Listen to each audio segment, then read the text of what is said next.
Wait. Hello. Out on an Island, season 2. We're not doing episode numbers anymore. We fuck it up every time. So Every time. we're just gonna go season 2 because that's broad and vague and easy. Yeah. Also, we are switching the days we drop episodes from Saturdays to Sundays because life is crazy and hectic and busy, and that just like works for us. Yeah, the day of Sabbath. We're gonna work on the day of Sabbath. We sure are. Yeah. So in Norway, like Sunday is a holy day, but it's a real like holy day where everything is closed and it's like for spending time with family. So all the stores are closed unless they're like under a certain size. So like all the grocery stores opened smaller versions of their grocery stores and gave them like different names so they can still make money on Sundays. Oh, how funny, those crafty religious men. Yeah, it's tricksy. Yeah, all kinds of loopholes there. Yeah, dude, that's cool. So Norway, what are you? 3 weeks in to Norway now? You know how counting works on the show, right? And it's kind of like the same. Like I'm like, I've been here. I've done things. Yeah. What's your favorite thing you've done so far? Oh, that's a good question.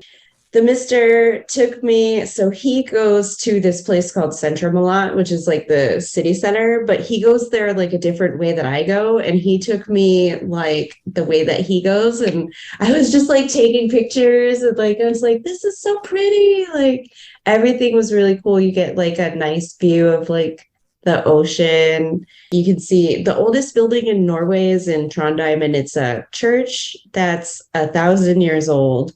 Yeah. It's a stave church. I don't know what that means. It's like one of those like wooden, like classic, like Viking looking kind of churches. I'll have to look. Well, the church that everyone goes to it's like made of copper and brick and stuff. So it's weird. I would imagine that it would be a wooden one too. And we actually haven't maybe there's a wooden one on the property. I don't know. But you can see a really nice view of the steeple of the copper one. That's cool. Yeah, there's this whole district where the crossing people have these hats. So like they look like Heisenberg crossing the street. Or yeah, a couple other people pointed out that it looks like different things. I can't remember what they are right now, but they all have like hats. So. Also, I saw that anarchist community that you posted about. That looks dope as shit. It is. It's dope as shit. And like, so it's called Svartlemon. And it's weird because the people in Trondheim spell it with an E, but like the community itself doesn't. And we were debating like the stylistic choice of that. Like, is that ownership over the community? Sure. Yeah. And so the people in that community built 5 houses out of entirely recycled material. And it's across the train tracks from this area called Nyhavna, which means New Harbor. It's a very old harbor now. And they want to revitalize Nyhavna and turn it into like an art district. And basically people, they want to make it an international tourist destination for Trondheim. And so, I mean, like basically like Waikiki, right? So sure. Yeah, and the housing there is like, are people going to be able to afford it? And are they getting the input from the people who actually will be affected by this? But Svartlemon is really cool. They have community gardens and metal shows and punk shows and their own cafes, and like they have a free store. So it's called Gratis Boutique, and that literally means free store. And we didn't get to go because it's only open from like 3 to 7, and I'm usually gone by then, but I do need to spend some time in the area after. But they also made like a school, and they have a dance studio, and they have like these functioning businesses, and all drugs in Norway are penalized the same.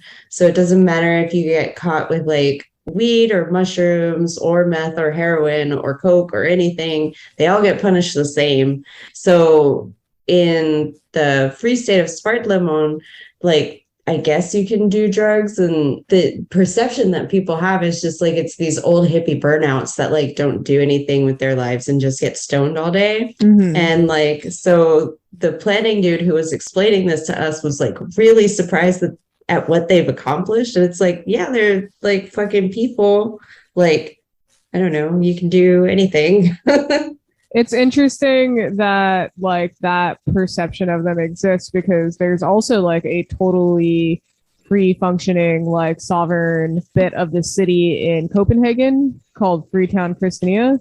Yeah. And yeah, it's basically the same thing. Like, except I know they strictly forbid hard drugs in Freetown Christiania. They love weed. They very much discourage everything else. So yeah, I don't know what the drug policies are in Svartlemon, but yeah, that's yeah. So what is so cool about, what was it again? Freetown Christiania? Yeah. It was a military base back in the day, and I guess it was an abandoned military base by the 70s when a bunch of hippies took it over and like declared it a sovereign state and just started occupying it. And eventually, like, they made that legit within the government and within like the city. And so it used to be like cops would hang out outside and wait for you to come out and try to bust you with weed, because like weed is completely legal. It is the only place in Denmark where weed is completely legal. But like even now the cops are like laying off tourists, Freetown Christiania, because it's tourism. You know what I mean? Like it's become like a part of like the city's like infrastructure essentially. So it's really sick as you walk through, like every single wall is an art piece, and like street artists come from all over the world to do murals on just in the city. And like it's like being in a fucking wonderland, dude, because there's all these abandoned military bases, and like you'll go into like a random ass like hangar kind of building, or just like a building like that looks real ramshackle, and like inside it'll just be like a skate park, and there's like fucking sick art everywhere. And like it was just like being in a weird hippie wonderland kind of situation, you know. But that's amazing. Yeah, my point is just to say though that like, you know, it exists like elsewhere within Scandinavia, so I'm surprised that they're surprised that it like functions, because it functions elsewhere also in the same modality. Yeah, I'm actually wondering how much people like leave. Like, you know, the problem, it's not a problem, but like Hawaii is so expensive to get to and from. Like, people don't really leave very much. They don't have the opportunity to believe or to leave. And then there's also like sometimes these, not superstitions, but these cultural beliefs that if you like leave the land, like you may die or something bad will happen. And like if your pico is like tied to the land, like you can't ever like leave. And so, you know, people may go to Oahu, or they may go to like Disneyland. I'm wondering actually how much people leave here, even though they like have a month off, because there's so much to do. I have heard some people say, like from up north from Tromsø, like if you leave, you will never go back, because like when you leave and you see how different like the world is, even just further south, like where you don't, they have 60 plus days of night in Tromsø. Sure. And so like once you leave that, you never want to go back. And it makes sense, because like how can you function, I guess, as a person realistically in that much like darkness? Yeah, I honestly, my entire life has been the complete opposite of that situation almost. You know, I mean, it's fucking nothing but sunshine here in Hawaii, so it's like, I don't know, that's really intense. Holy shit, let's talk about Hawaii real quick though. It has been hot, dude. It is fucking endlessly hot. It is so shitty. It's been the worst fucking like couple weeks of my life. It's been so bad. No, I'm so sorry to hear that. It's so brutal, dude. Like, it is raining everywhere but Puna right now. Like, Puna is like a pretty serious drought, and like it's raining up on the mountains and shit, and we can like see the rain clouds, and it makes it humid as fuck down here, but it just like won't rain, dude. And it's been doing this for like a solid week now, with like the thunderstorms rolling in. But like, fuck, bro, it's been so hot. It's been so hot. I am so over it. I'm so ready to get the fuck out of here for a while. I mean, you know, we're sliding into winter, and it's just like the last days of summer or I'm sorry, we're starting into fall, and it's like the last days of summer. But fuck, it needs to end. I can't do this shit anymore. Like, fuck a hot. How are you? How are you two handling that in your house? Like, how is your relationship holding up? Oh, I don't know. I mean, I have a really good relationship with this portable AC you guys left me with, so that relationship's really successful. Yes.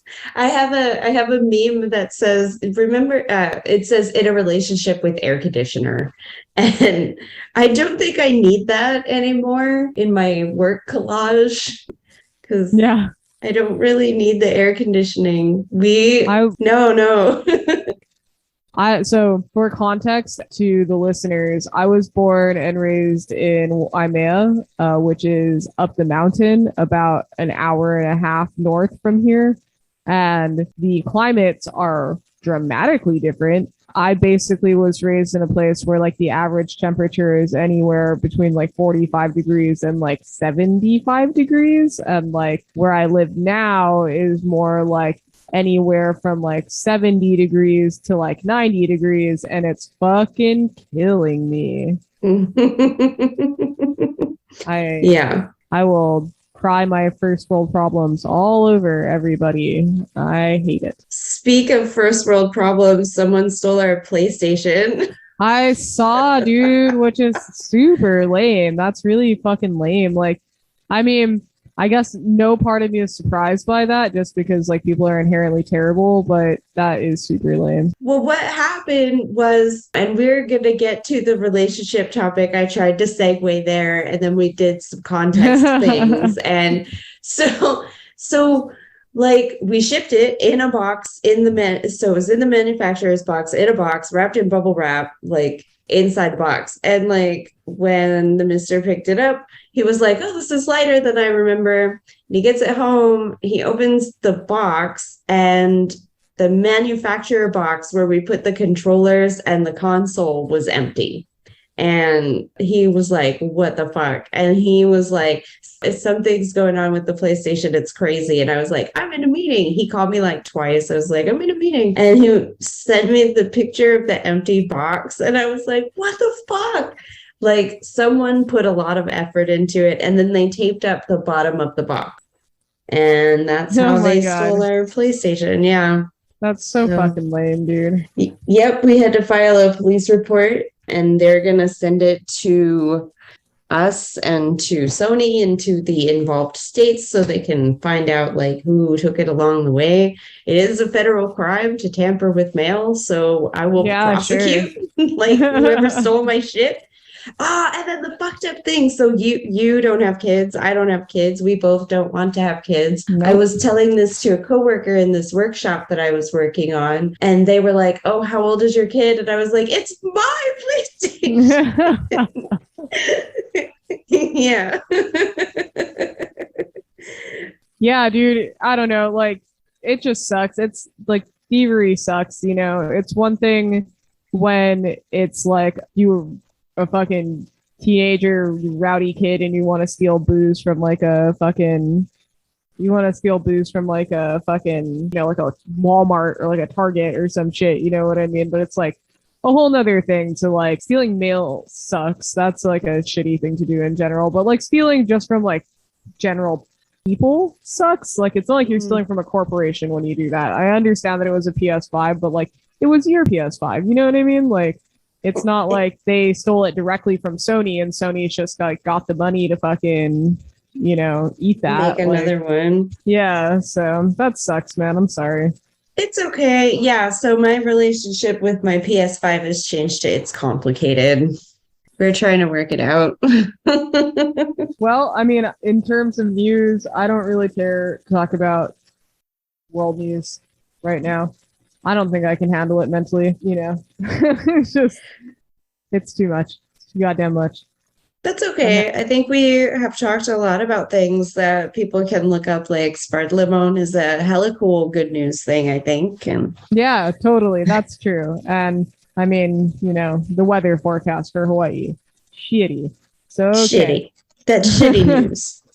Well, like Alicia was trying to put together so fucking well, and I shit all over.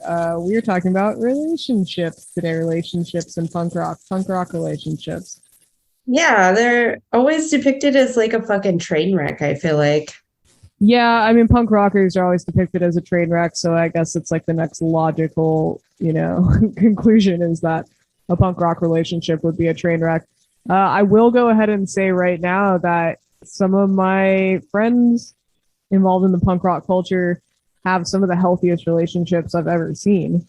So, and I wonder if it, is just like living on like a counterculture, like fringe, or like what that is. But yeah, let's get into it. You got somewhere to start? Well, yeah, like I guess I do. Relationships. So, did you have any kind of ethos about like sleeping with your friends? I don't know if this is like I had a rule about like don't fucking do that. Like your friends are your friends, and if you're gonna like fuck somebody, like don't have it be your friends because they're the relationship that matters. I think that's kind of where I would want to start with punk rock is that like because you get to make your own community, like your friendships are like family, and like those relationships were the most important relationships to me, I think. It's gonna be a fun show. We gonna get personal? Yeah, no, dude. I fuck some of my friends. I'm gonna say it. I'm gonna say it outright. And I'm glad. I'm glad that I did actually because I'm still friends with most of them. You know what I mean? Like, I can say that. Like, so I don't equate sex with emotion, and I never really have. And I don't know if that's I don't know if that's like a punk rock like ethos kind of thing, or if that's just like a me thing, like personal like ethos and like the way that I process jealousy and like stuff like that. Like I don't really care about sex as a like what's the word I'm looking for, like a barrier, like it's the weirdest thing in the world for me to think about being a looming giant in my partner's life that tells him like you can't do this thing that comes very naturally to like humanity, and I also don't think that like I have the authority to do that like ever because relationships are so we are gonna unpack it. But okay, let's do it. I'm ready. What the fuck is going on?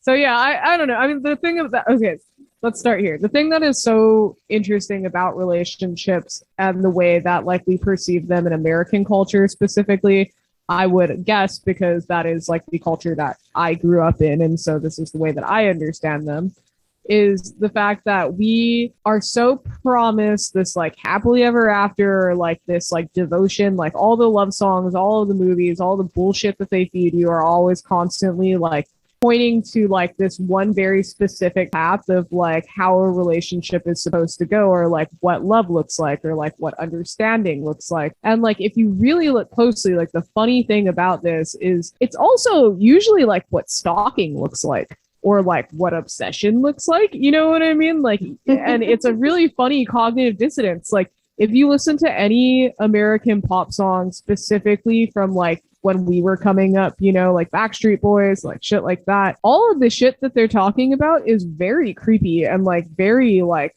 overly hyper focused on like this girl as being the object of like, their obsession. And I think like there's so many good examples of this, and I will think of one, I promise. But my point is that like we build a sense of entitlement to relationships. And because we do this, we are also building a sense of entitlement to another person and like their affections and their emotions and all of these things. And like that part is the part that's innately insane because you are not even looking as that person as a person anymore. They're now serving a purpose for you. So they become a tool. Yeah. And that's why it's so easy to fuck up a relationship. You know what I mean? Like, because if you don't even value somebody in their humanity, like, then it's really easy to be mad at them or really easy to discard them or, Yeah. So I think that's one of the fundamental reasons why I wouldn't have sex.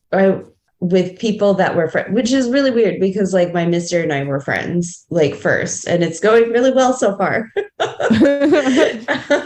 But just because you do view this person, or before you like grow up or get educated or whatever, you do view this person, this sex being, as a tool, like the relationship that you fuck like Yeah. like they serve a function, and like, and you can't, I at least couldn't really view that person in their full humanity.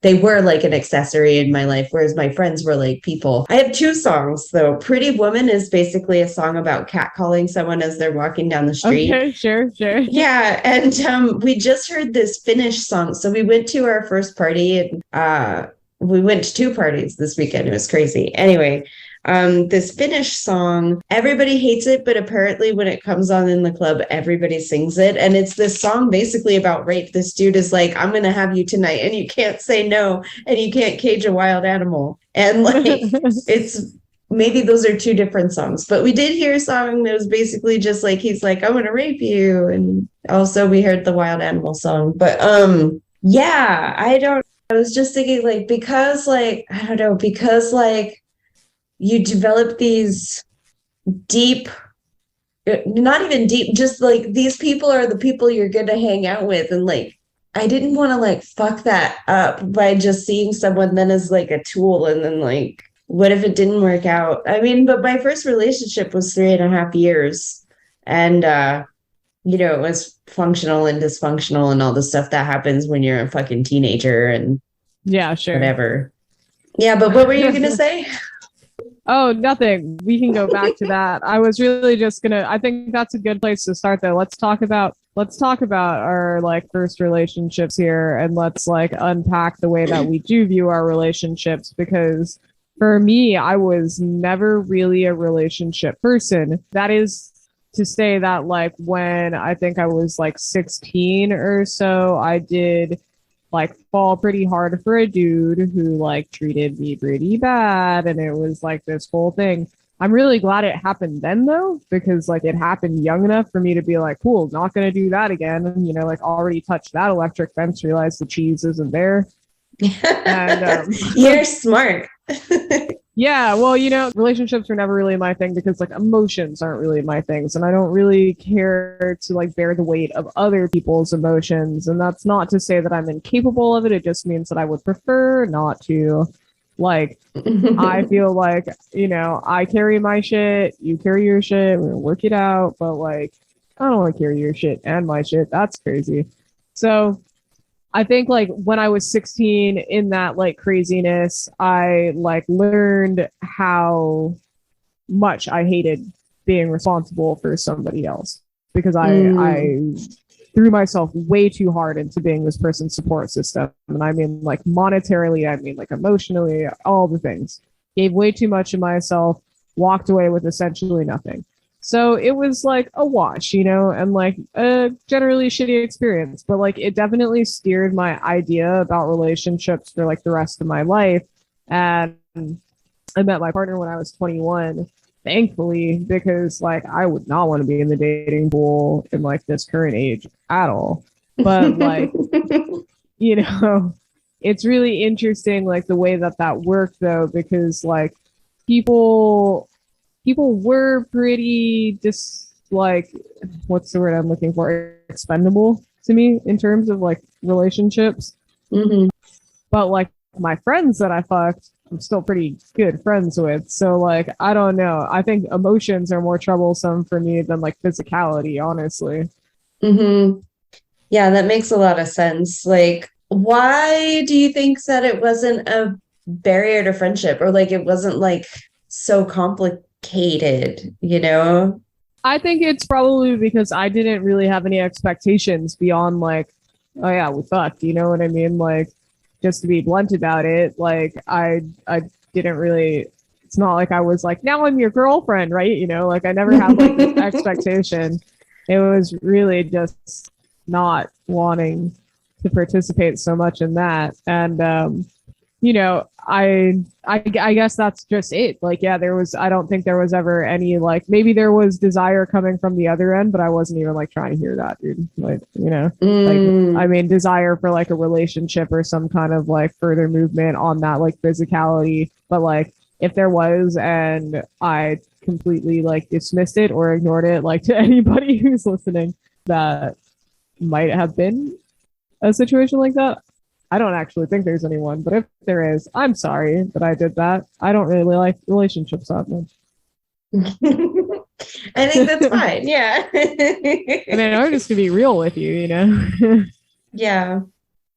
But yeah, I don't know where to go. So a couple things came up for me as you were talking, because like not like I would consider myself a serial monogamist, but then like the first thing that was going to come out was I consider myself a serial monogamist, and I don't. But I would get into these really like long-term relationships. Like my first relationship was 3.5 years. My second relationship, which just started off as me like fucking this dude, like turned into a 4.5 year abusive relationship. Then I was like single for a while, and I had a 2 year relationship, and then I, was single again, and like had another like 2 year relationship. That one was also like hella dysfunctional. And then I met my mister, and now we're like 12 years deep. Like we have almost known each other for 13 years. It's insane. But like I've had like open relationships in that time. And so I'm sorry too if anyone is listening from this, but my first boyfriend became my boyfriend because he was talking on the bus with this chick that I knew, and I was like, I bet I could get him to like me.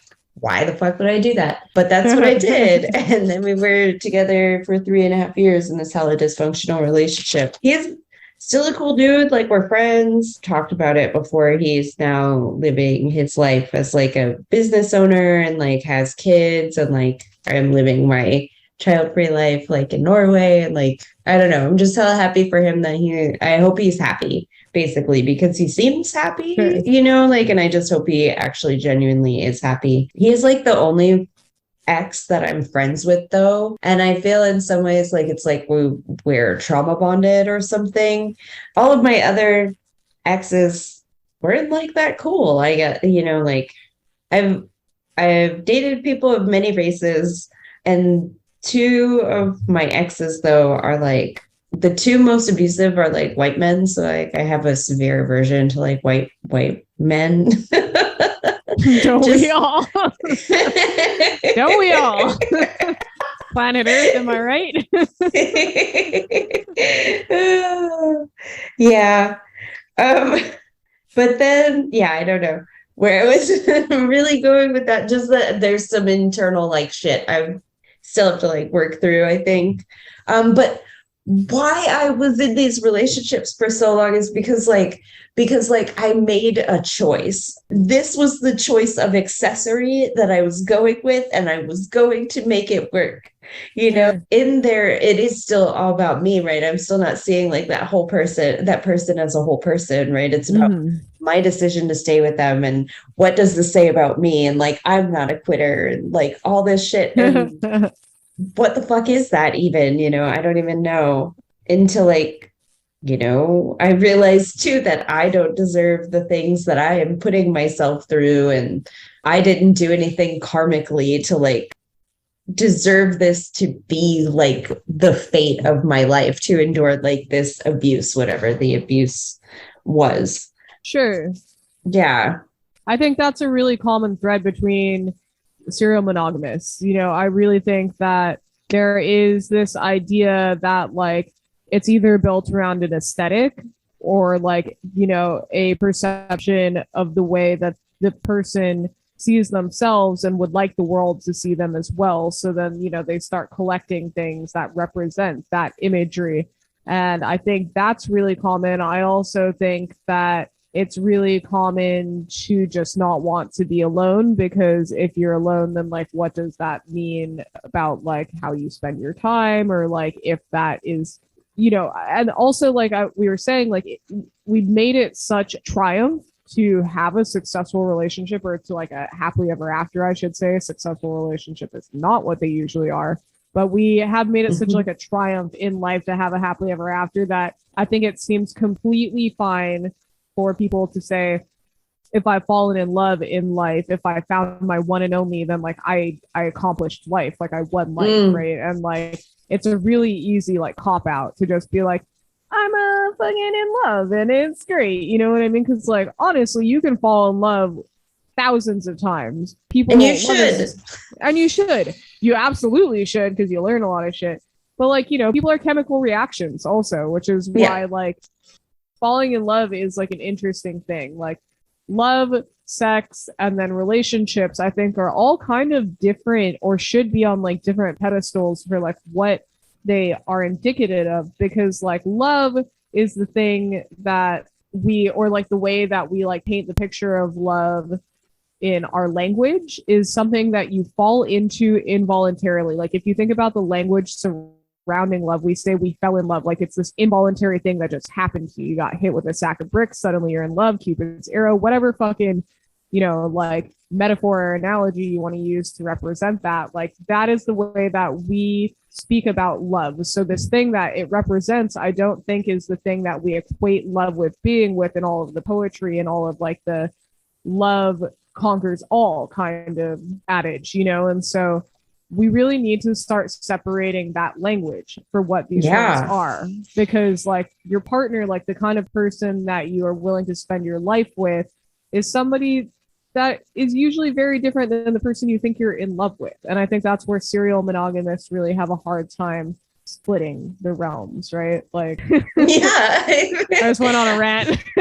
No, I think you like really I love the way that you brought language kind of into it to really talk about how we talk about like, because it is perceived as like this accidental thing, and maybe, you know, most times it is, you have no like choice over it. I wrote this paper, so after I fell for like the mister, I became really interested in love on a chemical level, like what is this thing that's happening. So I wrote a paper on the evolutionary progression of the chemicals dopamine, norepinephrine, and serotonin, which are like the chemicals that are love. Sure.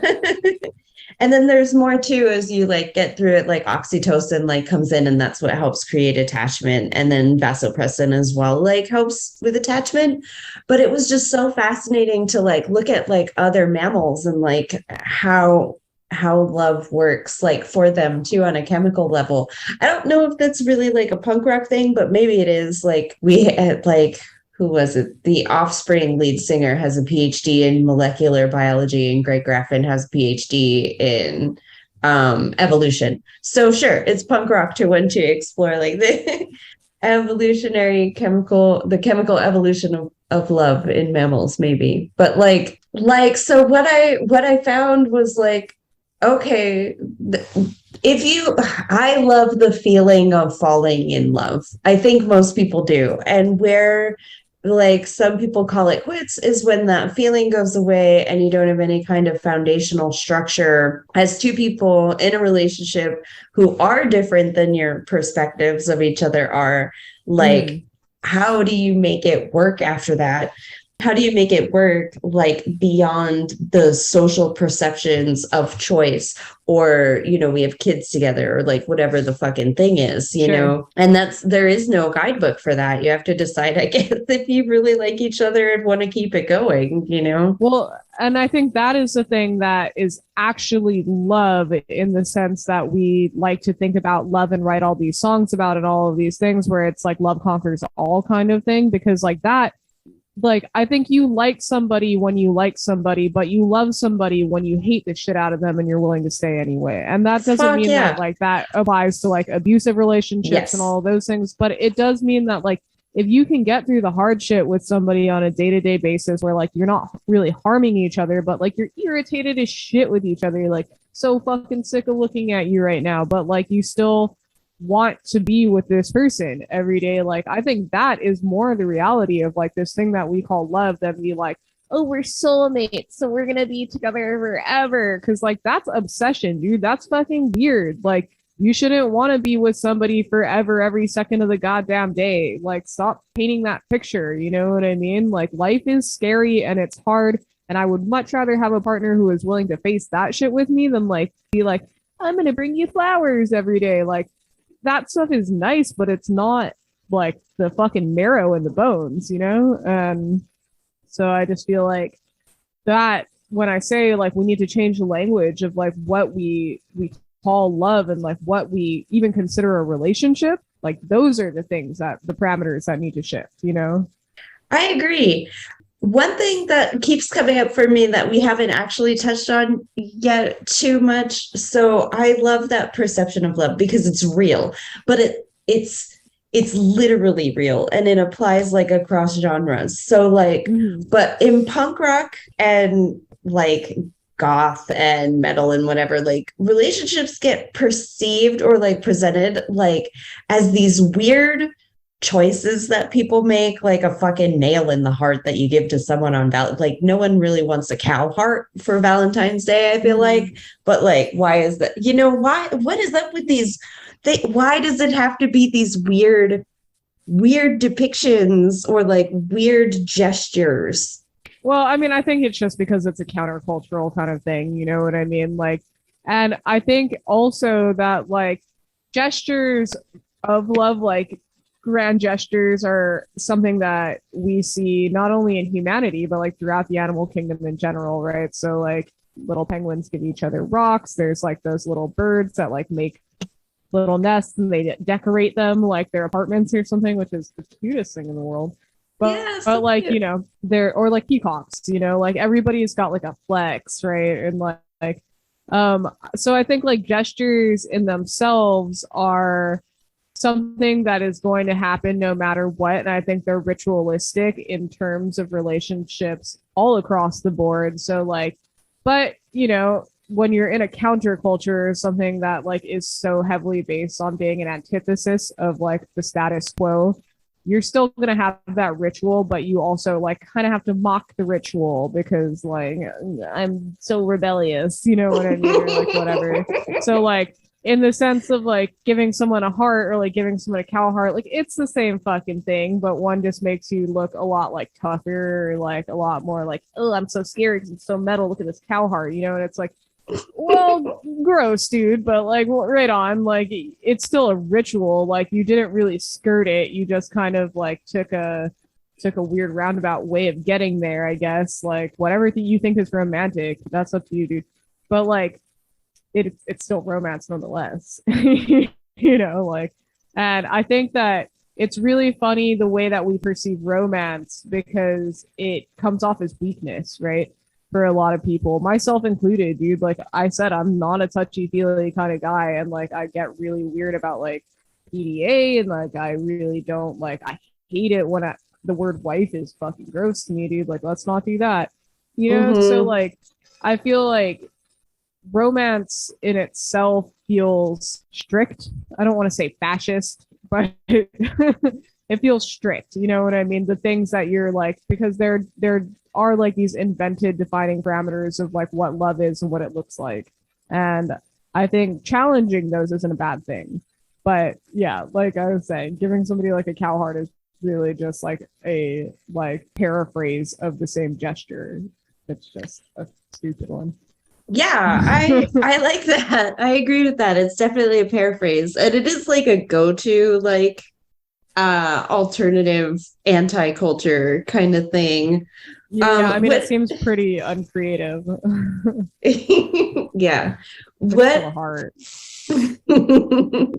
What are some values that you think are like punk rock about love? Or yeah. So this is what I was saying in the top of the show is like some of my friends who are like involved in the punk rock scene, punk rock culture, like also have some of the healthiest relationships that I've seen. And I think that it is the ability to want to choose the aspects of like a system or like a reality that makes sense to you and apply them to your own life, right? So punk rock is really great because like that's kind of the like defining traits of like the ethos or like the, you know, general culture. So when you apply that to relationships, it really is that same kind of thing. Like everyone's kind of coming into it with like the idea that like you're gonna let that person's free flag fly because they're a fucking punk rocker. Like they were flying it from the fucking start, right, dude? Like we already knew that. So like I feel like, you know, it's just a lot easier to, and acceptance I think is also a big thing because that's such a big part of like punk rock culture. And that's not to say that like, you know, obviously there's like the want-was of like fucking punk rock culture, like Sid and Nancy or Kurt and Courtney and like, you know, shit like that, where I think people do get like this idea of really destructive relationships or like really chaotic, like unhealthy relationships. But honestly, like if you have two people, and like I think this same goes for any culture, any subculture, really. But like if you have two people who both have good values and those values are circulating around like freedom and like not doing harm to other people and like individuality, then like you essentially already have the makeup of a good relationship because you're both going into it knowing that like I would like to be able to do the things I want to do and I'm not trying to hurt anybody. And the person like entering it from the other side should also be coming in with those values. So I think that's why we see healthy relationships in punk rock, you know, and also like the willingness to not be conventional. Yeah. You know, I think that there's something around marriage culture that is so terrifying to people where they think that like if they're not conforming to a certain aesthetic of marriage, then that like means they're failing at marriage or something, you know? And like that's really sad. That's really sad. You should be able to exist with like another person under like the rules and parameters that you set for yourself and not those that are defined by like a Hollywood image or like even like a religious image or even like your fucking family's idea, because I think that's a big one too, you know? Yeah.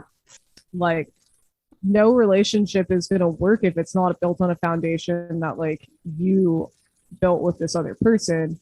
And I think that's why half marriages in the fucking country end in divorce. So, you know. Yeah, and it's okay to like revisit the foundation, like which is weird to then think of it like a foundation, like a house where like it just, but you should check the foundation. Are there cracks? Does it need like new whatever you put in a foundation, like cement, you know, like does so. And I think that's something that's like fearful for a lot of people that like maybe because, you know, at least for me, like I had to work really hard for everything. And I know you did too. And like maybe because we're willing to like put in this work in other areas of our lives, you know, like the work of relationship isn't so scary. And recognizing when something needs to change, like, yeah, it's hard and it is scary, but like because you see this person as a free autonomous person and they see you the same and don't want to do you harm, you can like reevaluate like the structures or like reevaluate the principles that you kind of go by, or like really put in the work to make it better. Like it can always be better. You can always be happier, I guess, like totally, which is something I never really believed before, but like because I am an avoidant attachment style, and we'll this is actually from like what I'm gonna recommend for my shout out this week, but like as a part of that, I'm like real emotion averse. I'm like, you handle your own shit. I don't want to deal with that. And so like the mister would be like, okay, we can always do more work. We can always be better. And I'm like, I don't want to do more work. I just want it to just be good. And so, but now I'm like, oh, I see it. You know, it took years to get here, but I'm like, oh, I can see it. I can see that we can always be better.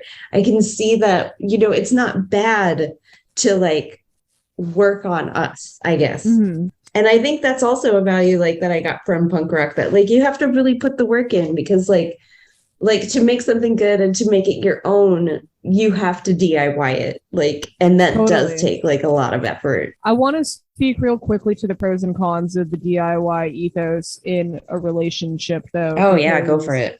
It can be equally as detrimental, and this is something that I've experienced in my own relationship and something that like we're constantly working on as partners, you know. But like this like do it yourself mentality is something that I've always had, and I'm very, very proud to have it. And I thank punk rock for like instilling that in me from a young age. And it's a very like useful tool in my life. But like the problem that I face in my relationships with it is I am constantly telling myself that like I can fix this. You know, like this doesn't have to be a big thing between me and my partner. I can fix this alone and I can make this better. Or like, you know, it's a lot of like me wanting to shoulder things just to avoid having that fucking emotional moment that like I do not want to have. So like that's one thing that I'm definitely learning how to do. And like, you know, I mean, it's like an interesting time to be having this topic right now with like my own personal relationship, because like things kind of took a shit show dive for a second there. We're coming out of it maybe, but like it was pretty shitty for a second. So Oh like, no, I'm sorry to hear that. Maybe we can talk about that shit like in another episode. Yeah, when it becomes more of a look back and laugh situation, I think. Yeah. But like, you know, it so like where I'm at right now with this is definitely realizing that like, look, for a long time, like I was willing to like shoulder responsibilities and I was willing to like take all this shit and tell myself that I could fix this. And like in that same realm, just like also kind of, I don't want to call it abuse because that's not really what it was, because it wasn't like intentional abuse, but it was like, you know, just really having to like swallow a bunch of shit that like I should not have been able or like been even interfaced with in the first place, you know? And it was that DIY attitude of mine though that was saying like, this is my relationship, like I can craft this, I can mold this, I can do this. And like your partner like has to be in there too, you know what I mean? And like if they're not playing like on their side, or like if they're not playing on your side, and like you have so much of a relationship where it's like you're so autonomous from each other that like they are completely self-centered, you know what I mean, then like that is a problem that needs to be recognized. So like it kind of sounds like a flip of the coin from what we were first talking about with like the healthiness of punk rock and like entering these things autonomously. But like I think that like there is the difference between being the kind of person who looks outwardly at the people around them and thinks often about how things affect them, and being the kind of person who often looks inwardly and thinks about how people affect you. And that's not a punk rock trait, that's a human trait. You know, so like being into punk rock, you're not impervious to being that kind of person. And you need to watch out for those kind of people, because it's not like they're bad, but they definitely require a different kind of navigation.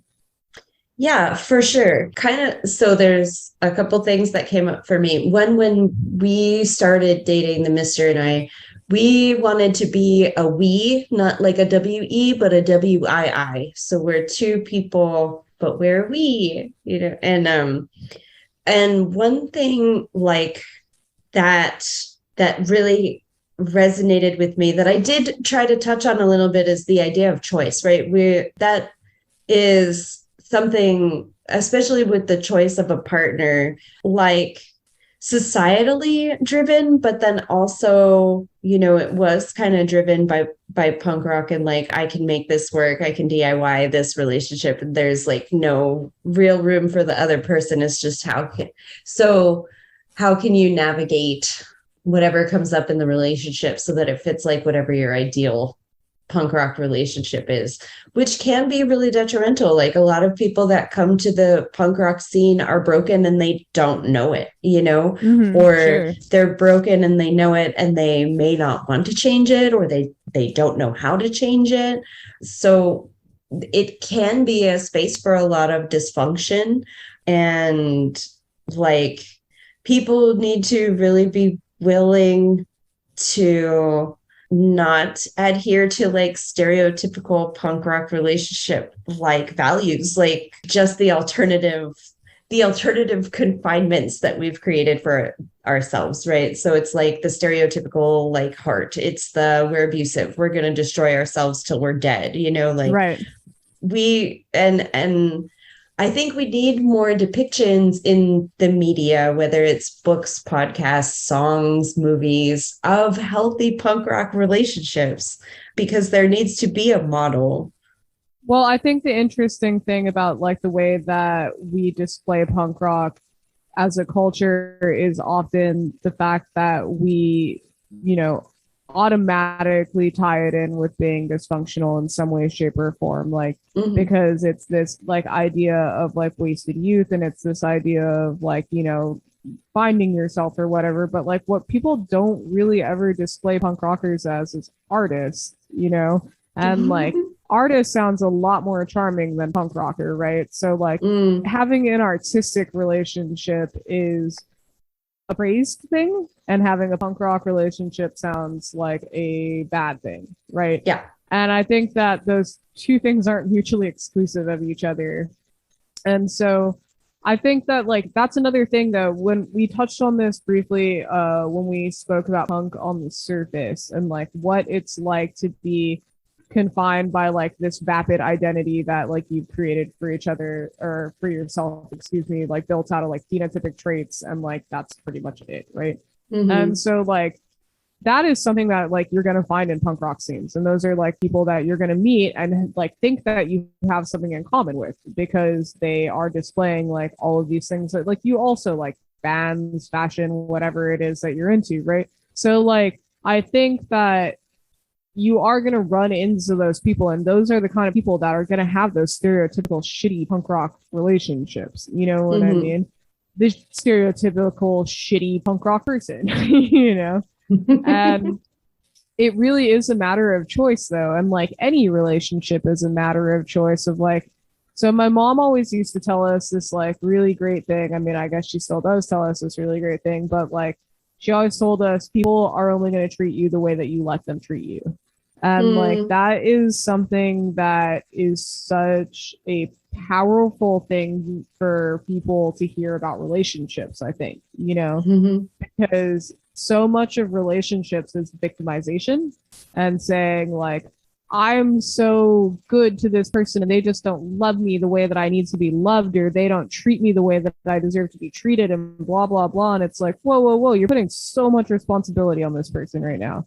You know, like you have the ability, and just like in my situation that I'm dealing with, like I had to step back and realize like, fuck, I have the ability to pull some fucking plugs on some shit right now, you know? And so I think that's always a really good reminder too, is to not victimize yourself in a relationship, because you are there by choice. Like about 99% of the time you're there by choice, you know? Like I think that's a good go ahead. And I think people martyr themselves for love a lot in that sense. So much. And I think that's kind of a good place to start wrapping it up, with the idea that choice is a double-edged thing. Like it's your choice to stay, but you have other choices. Yeah. And I think like it's really an exploration of like your responsibilities, your thresholds of like what you can and can't stand for. Like so much of a relationship is within yourself before it's with other people. And I think if more people tried to exercise that, then they would have more successful outward relationships. Yeah, I like that.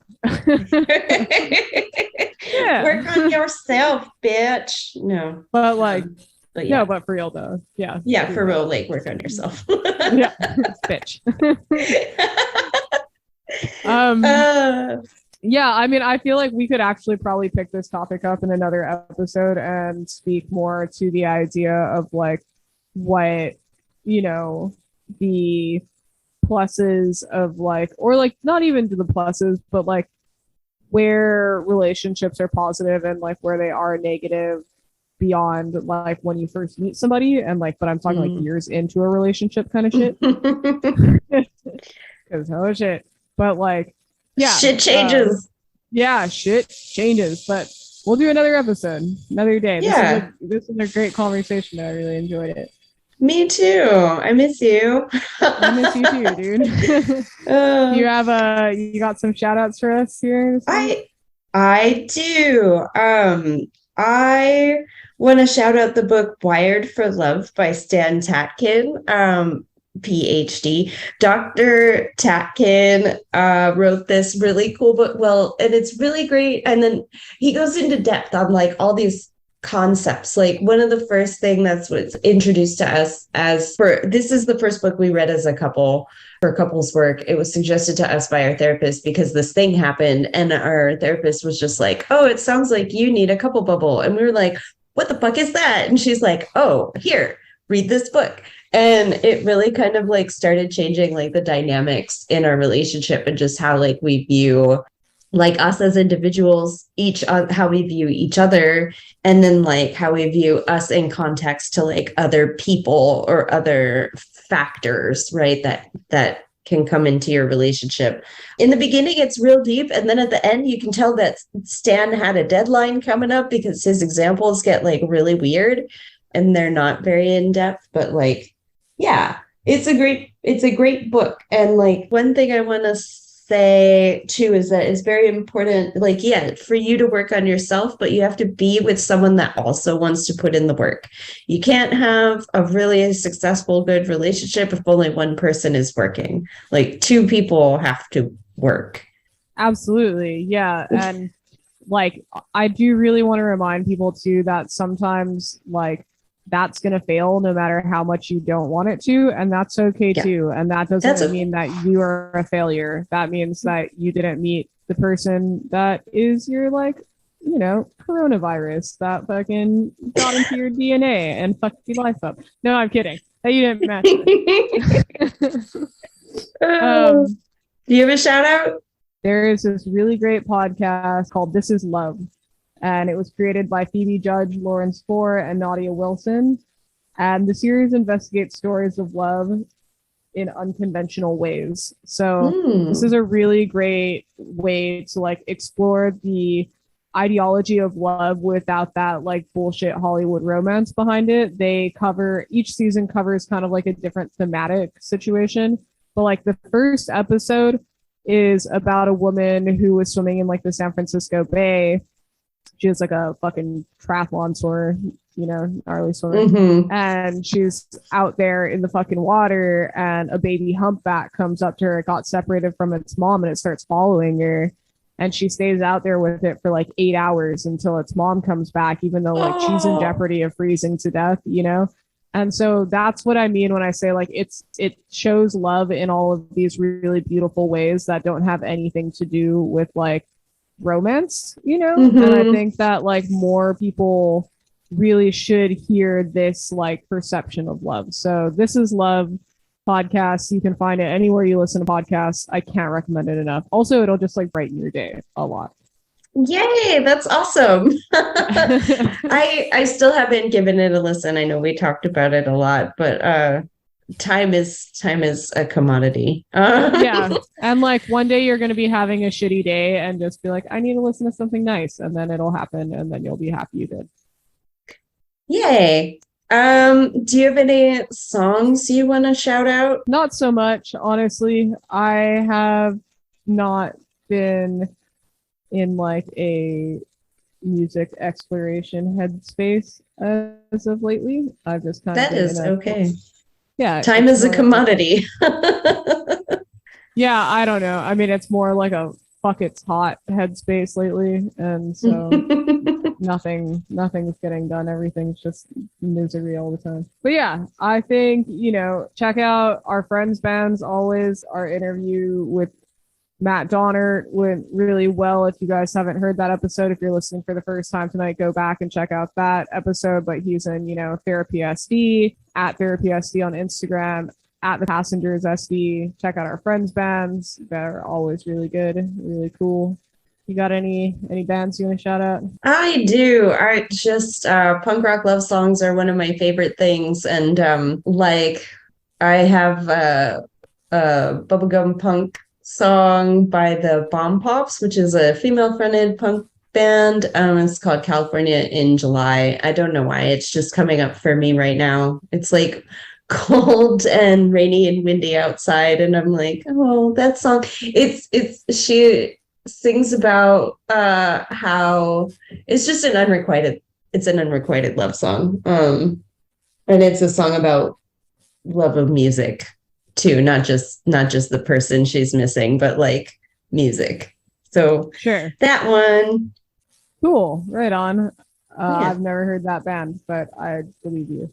Anyway, They're cool, kind dude. of, I don't know if you can try it, not, but I tell you, judging by the name, probably not.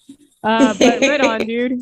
Well, it was fucking nice to see your face and to talk with everybody out there who's listening. If you guys have any thoughts, comments, want to get in on the discussion about relationships, or even just want to bitch about your relationship, because who doesn't love to do that? You can reach us at Out on an Island Podcast on Instagram, or email us at outonanilandpodcast@gmail.com. Our land acknowledgement is on our website, but it hasn't been updated yet to reflect Norway. So hopefully that'll happen by the end of the year. But yeah, we also have a website. We also have a website. I think you can figure out how to get there. All right. Thanks, everyone. Thank you. Bye. Bye.